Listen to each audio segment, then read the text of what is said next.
미국 실리콘밸리 은행 사태의 파장이 국내 금융회사들까지 영향을 미칠 수 있다는 우려가 커지고 있습니다. 저축은행 등 제2금융권과 인터넷은행이 그 뇌관이 될 수 있다는 가능성도 점쳐지고 있는데 실제 상황은 어떤지 신용훈 기자가 자세히 짚어봤습니다. 지난해 말 기준 국내 저축은행의 유동성 비율은 177.1%. 저축은행 사태가 발생하기 직전인 2010년 12월 말 101%였던 것과 비교하면 1.7배 수준입니다. 유동성 비율은 3개월 안에 현금화할 수 있는 자산이 같은 기간 내에 갚아야 하는 부채보다 얼마나 많은지를 나타내는 값으로 100% 이상이면 현금이 부채보다 많아 안정적이고 그 이하면 부채가 더 많아 불안정하다는 뜻입니다. 하지만 지금 저축은행의 유동성 비율은 양호한 것으로 분석됩니다. 전체 대출 연체율 역시 우려할 수준은 아닙니다. 지난해 9월 말 기준 저축은행의 대출 연체율은 2.9% 수준, 저축은행 사태 발생 직전인 2010년 말의 4분의 1 수준에 불과합니다. 금융당국 관계자는 만일에 대비해 저축은행에 대한 모니터링을 강화하고는 있지만 현재까지 이상 징후는 없다며 국내 금융사들의 경우 SVB와 같은 유동성 문제는 없다고 밝혔습니다.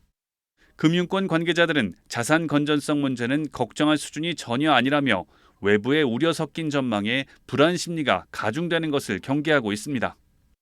저희 은행 같은 경우도 이제 거의 문제되는 부분이 없고 국내 일반 은행들하고 SBP하고 근본적으로 사업 구조가 다르고 사실 더 강한 규제와 감시 속에서 운영하고 있기 때문에 같은 일이 발생할 가능성이 거의 없거든요. 그런데 이제 외부에서 최근 사태와 연결해서 자꾸 언급하는데 이로 인해 오히려 이제 금융 소비자들이 심리적으로 불안해하는 게 내부적으로 더 걱정입니다.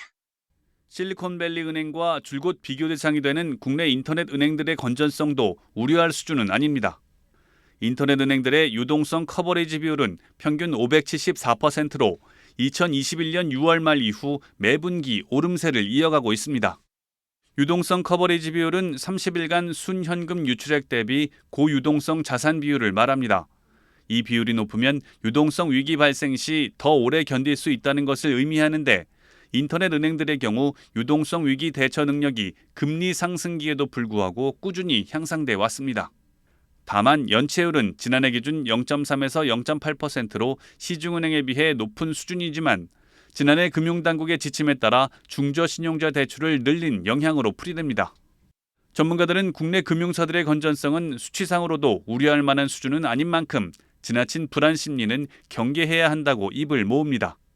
또 기준금리와 부동산 규제의 완화는 지금과 같은 시장의 불안 심리를 잠재우는 데 가장 중요한 요소가 될 것이란 전망입니다.